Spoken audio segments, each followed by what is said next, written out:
자, 김정은이 쿠데타를 완전히 공포를 가지고 있는 것 같습니다.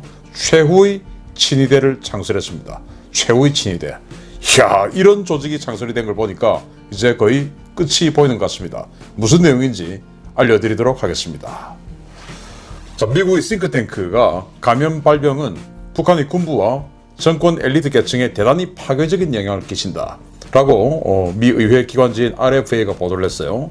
내용 한번 보시면, 자, 미국의 유력 싱크탱크인 유대인 정책센터가 현지 시각 2일 전염병이 북한 정권 붕괴를 야기할 것인가를 주제로 회의를 개최했다.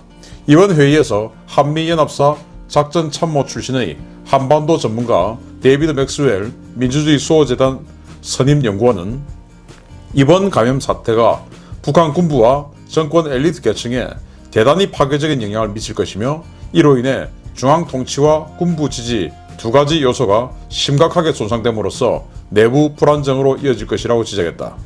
맥스웰 선임 연구원은 김정은은 주민들이 내부 문제에 대해 생각하지 못하도록 관심을 돌리고 그의 군사력과 군부에 대한 통제력을 주민들에게 과시하기 위해 앞으로도 도발을 계속할 것이라고 전망했다 라고 이제 이 RFA가 보도를 했는데, 이 데이비드 맥스웰 연구원은 주한미군 한미연합사 작전 참모였어요. 그래서 이 한반도 문제에 굉장히 정통한 그런 전문가인데, 여기가 이제 지금 이 전염병 문제 때문에 김정은이 군부 그리고 이 여러 분야에서 완전히 이 통제력을 심각하게 손상되고 있다라는 그런 일반적인 내용들, 사실은 저희들이 다 알고 있는 내용들을 이야기를 했죠. 그런데 제가 좀 이따가 정말 충격적인 또 내용을 알려드리도록 하겠습니다. 자, 일단 이렇게 지금 보도가 나오고, 이건 미국의 지식인들도 이제 이런 식으로 광범위하게 공감을 한다라는 말이 되겠죠. 자, 그러면서 곳곳에서 이상 징후가 감지되고 있습니다. 저는 굉장히 의미 있게 봤는데요. 우리나라 국회 입법조사처가 보고서를 작성했어요. 우리나라 국회 입법조사처입니다. 요즘 선거 때문에 관심이 크게 없어가지고 큰 역할을 못하는 것 같았는데, 이런 보고서를 냈어요. 충격적인 보고서인데, 지속되는 대북 제재와 감염 확산으로 인한 극심한 경제난에 따른 주민 불안이 고조되면 명목상의 국가수반인 최령해 국무위원회 제1부위원장 겸 최고인민회의 상임위원장에게 책임을 씌워 제거할 수도 있다 라고 우리 한국의 국회 입법조사처가 보고서를 작성했어요.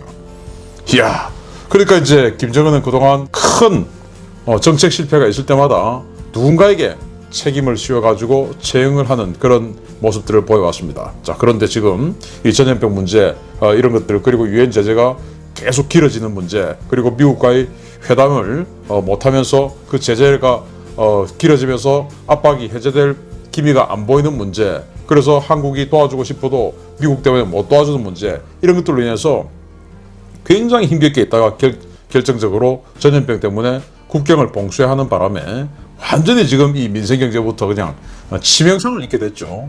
이 국가에서 배급을 주지 못하면 스스로 시장에서 생존을 하도록 해야 되고, 시장에서 생존을 하면서 그들이 국가에 정식적인 세금을 안 내면서 이른바 탈세 이런 것들을 해가면서 이제 먹고 살았기 때문에, 그래 알았다 대충 이렇게 살게 하고 이렇게 그냥 지내왔던 정권이 밑에서 이제 제대로 시장을 통제해버리니까, 그러면서 탈법 불법을 단속해버리니까 이제는 완전 폭발 일보 직전이 되는데, 그 책임을 최령해에게 씌워서 처형하는 희생양을 삼을 가능성이 있다라는 겁니다. 자, 그동안 굉장히 많은 사람들 처형했지 않습니까? 현영철 군부 최고 실력자였던 현영철부터 시작해서 그리고 자신의 최측근이었던 김원홍 이런 사람들까지 처형, 숙청 어마어마하게 했었죠. 그런데 이제 정말 2인자로서 그 옆에서 계속 지금 측근에 있었던 최령해까지 희생양으로 삼을 것이다 라는 보고서가 나왔어요. 자, 그러면서 이런 걸 제가 이제 좀 해드렸는데, 북한군 당국이 최근 후방국을 통해 전군의 간부에게 향후 6개월간, 그러니까 가을 추수하기 전까지 매달 식량 지급량을 10일치로 줄이고 불량민은 손대지 말라고 지시해서 군부가 동의하고 있다 라고 데일리 NK가 보도를 했어요. 10일치만 줘라. 그 가족들 것까지. 그럼 하루에 3끼를 먹어야 되는데 한 끼만 먹고 추수하는 10월달까지 기다려라. 이게 말이 됩니까? 그러면서 전군을 부정부패를 또 단속하고 있죠. 그러면은 부정부패는 단속해서 다른 부분에서 나올 수 있는 돈은 없는데 식량은 하루에 한 끼분만 주면 이거 어떻게 됩니까? 죽는 것이죠. 그럼 죽기 싫으면 어떻게 됩니까? 뭔가 다른 상황이 발생하겠죠. 자, 그러면서 이 미국의 허드슨 연구소는 극심한 경제난과 감염 확산으로 인한 배급량 감소와 가혹한 검열이 심화되면서 군부 불만이 가중되고 있으며 이로 인해서 군부가 쿠데타, 즉 정권 전복에 나설 가능성이 있다 라고 분석을 했어요. 자, 이제 이렇게 되는 겁니다. 자, 그런데 이렇게 되는 것이 너무 무서우니까 김정은이 희한한 걸 만들었어요.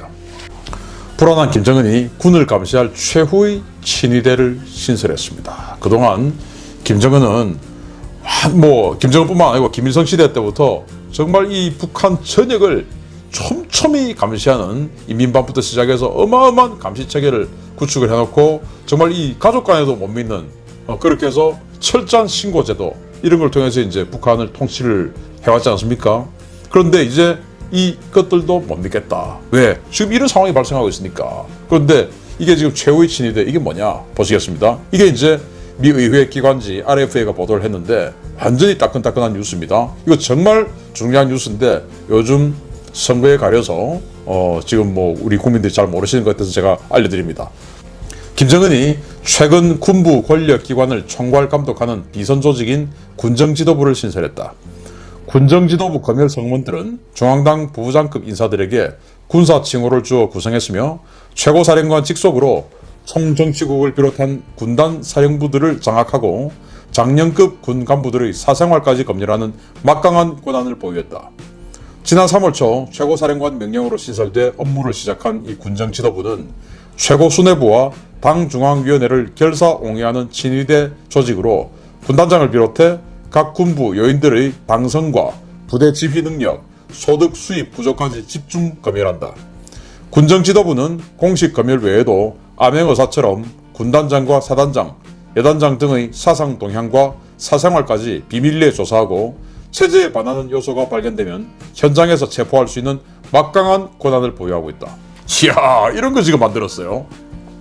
지금 북한은 이 군대를 통제하기 위해서 많은 조직들을 만들어 놨죠. 그 중에서 우리가 알고 있는 국가 보위성이죠.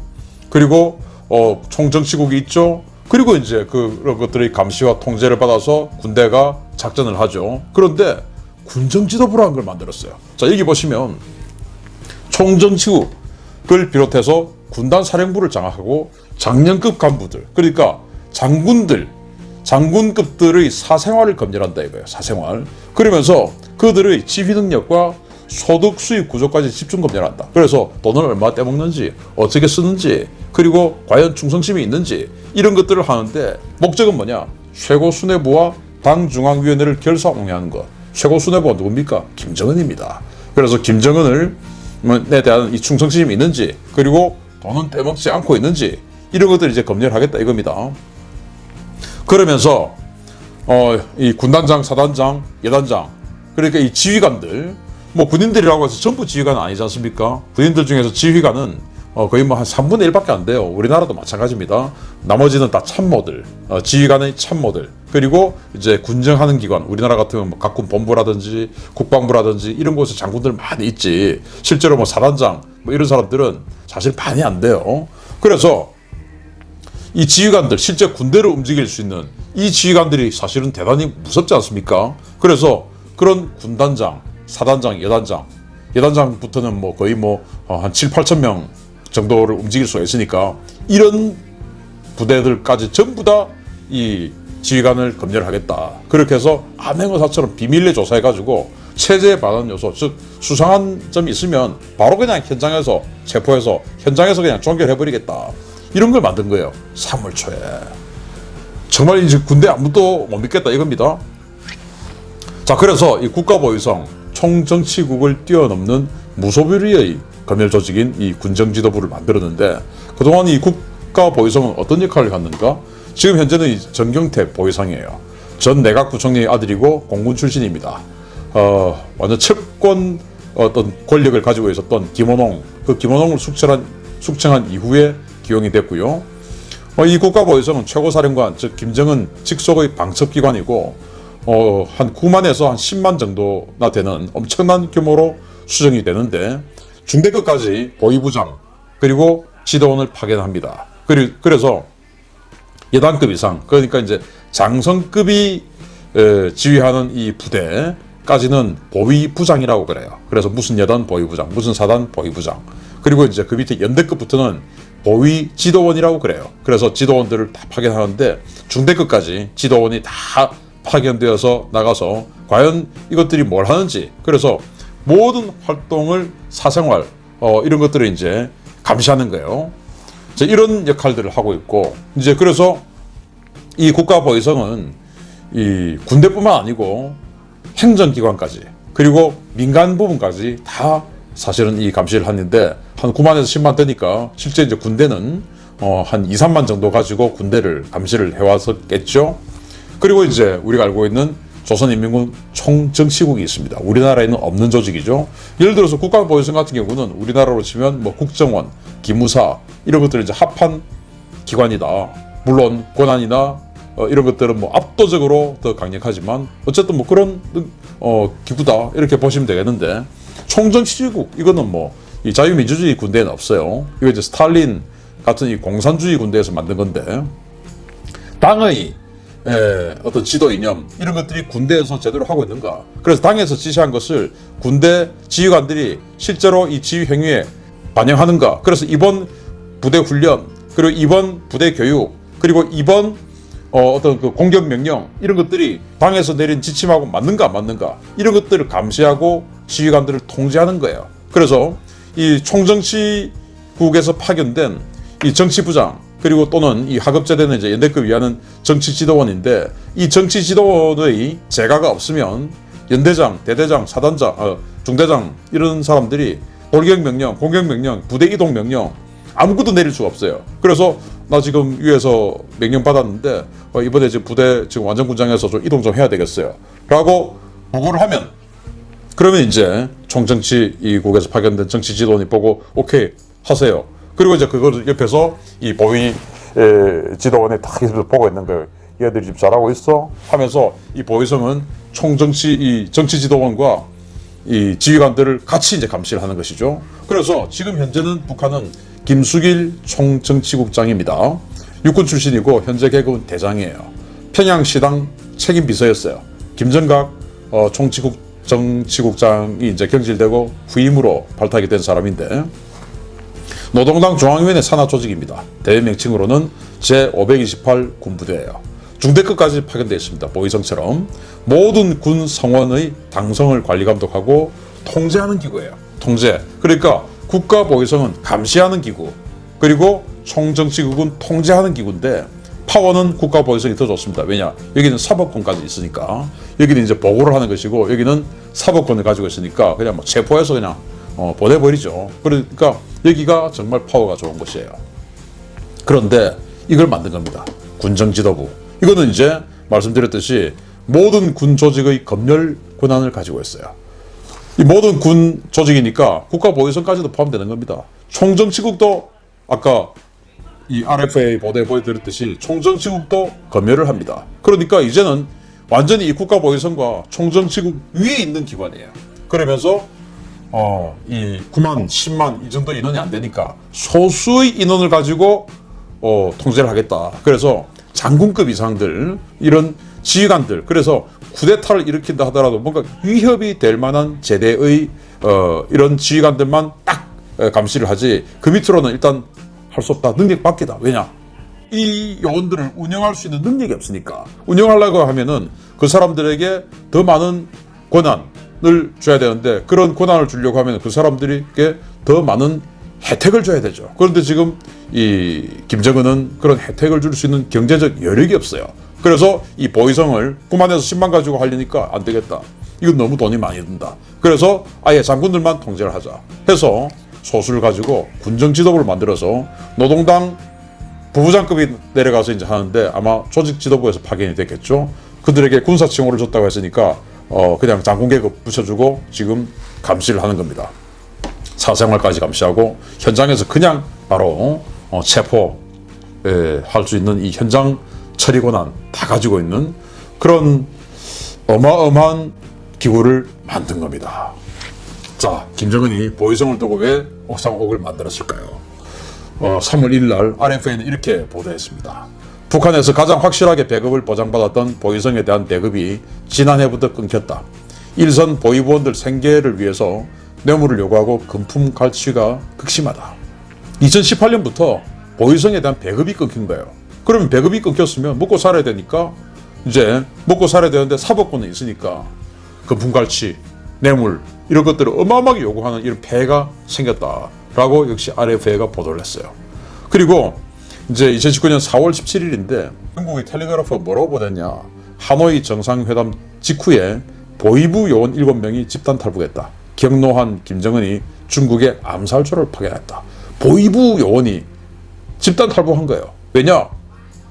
뭔가 비리가 걸렸겠죠. 뭐 먹고 살기 힘들어서 탈북했다기보다는 뭔가 걸리면 큰일 날 짓을 한 것이죠.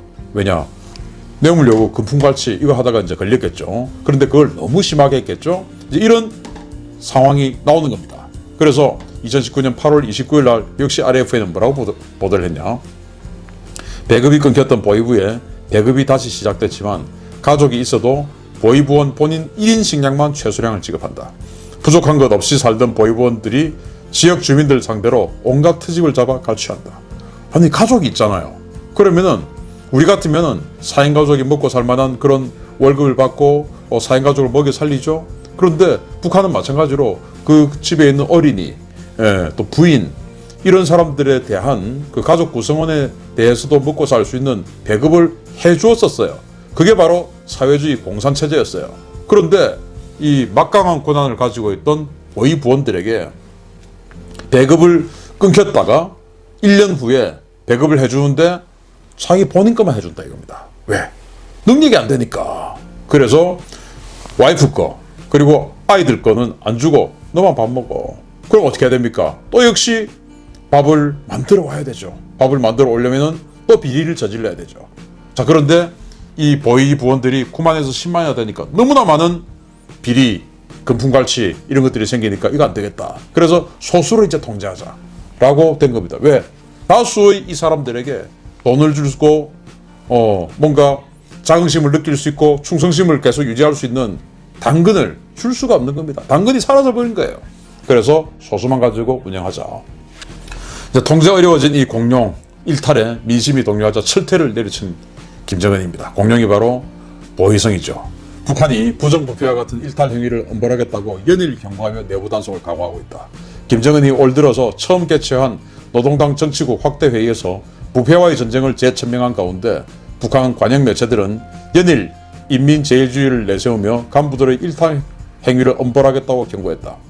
관영 매체들은 인민대중제일주의와 어긋나는 현상에 대해 즉시에 불을 걸고 사소한 싹도 제때 뭉개버려야 한다면서 정치국 확대 회의를 통해서 김정은은 인민이 부여한 권한을 악용해 특권을 부릴 때에는 그가 누구이든 직위와 공로에 관계없이 단호히 칼을 들이대는 방의 투쟁을 재확인했다고 강조했다.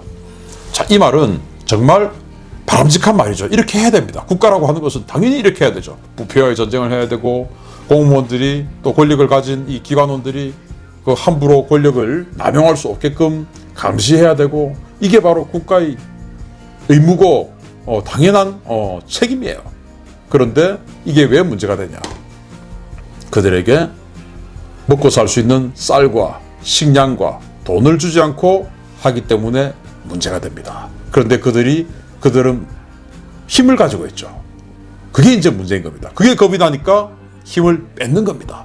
뺏는데 다 뺏어버리면은 총을 가지고 있는 또 군대가 자신에게 총뿌리를 돌릴 것 같으니까 그 군대의 모든 세포 구성원들 전 120만 인민군을 다 감시할 수 없으니까 5,000명, 6,000명, 10,000명 이상을 동원할 수 있는 여단장, 사단장, 군단장 여기만 이제 보는 겁니다. 이제는 대좌, 상좌, 중좌 이런 장교들은 감시를 할 여력이 없는 겁니다. 이제는 장군들만 감시하겠다. 그래서 적당한 작은 소요는 어쩔 수 없다. 그래서 장군만 감시하면 내가 죽을 만큼의 큰 어떤 군사적 반란은 생기지 않을 거 아니냐. 완전히 지금 막바지에 간 겁니다. 그래서 당근과 채찍, 독재자들은 사실은 당근과 채찍이 있어야 되죠. 그런데 이제 사치품 수입이 한 6억 달러씩 1년에 하다가 지금 이제 한 1억 달러, 1억 3천만 달러 이렇게 지금 줄어들었죠. 그러니까 선물 당근도 줘야 되고 또 월급도 줘야 되고 또 그런 것과 함께 자신들이 운영하는 부대, 자신들이 운영하는 기업소 이런 데서 뭔가 좀 해먹을 수 있게끔 해주고 이렇게 나누어 먹는 그런 공생관계를 유지해 왔었는데 이제 원산에 리조트 만들고 그 리조트 돈이 어디서 나오겠습니까? 전부 국가 재정에서 나왔는데 만들었으면 거기에서 매출이 나와야죠. 그런데 원산에다가 리조트를 만들고 온천지구를 만들고 평양에 창광거리다 여명거리다 엄청난 빌딩들 세웠는데 여기에서 돈이 재창출돼야 되는데 그 돈 다 어디 겁니까? 국가 재정입니다. 그 재정은 누구 겁니까? 김정은 거죠. 그런데 매출이 안 나오죠. 어떻게 됩니까? 완전히 지금 우리 자본주의로 지금 부도 직전인 겁니다. 부도 직전. 그래서 돈을 줄 당근 없죠. 그러면 채찍 남았는데 이제 그 채찍이 보위부원들이었어요. 보위성이었어요. 그런데 그 보위성들도 이제 먹고 살 수 없게 되니까 이제 채찍도 사라졌습니다. 채찍 손잡이만 남았어요. 그래서 도저히 안 되니까 그냥 단도 하나, 과도 하나 지금 들고 있는 상태입니다. 채찍, 길다란 채찍 들고 있다가 그거 다 사라지고 보위성 힘 다 빼버렸어요. 그거 안 되니까 군정지도국이라 해서 딱 장군들만 이제 장성들, 군관들에게 식량을 3분의 1 하루에 한 끼분만 주는데 무슨 군관들이, 장교들이 충성심이 생기겠습니까? 그런데 땀만 먹지 못하게 그 군관들을 통제할 수 있는 지휘관 장군들만 감싸겠다 해서 군정지도국 만들었습니다. 이제 채찍, 손잡이만 남았죠. 다 사라졌습니다. 자, 김정은 정말 언제 끝날까요? 진짜 다 돼가는 것 같습니다. 여러분들 그렇지 않습니까? 이야, 정말 기대됩니다. 계속 알려드리겠습니다. 감사합니다.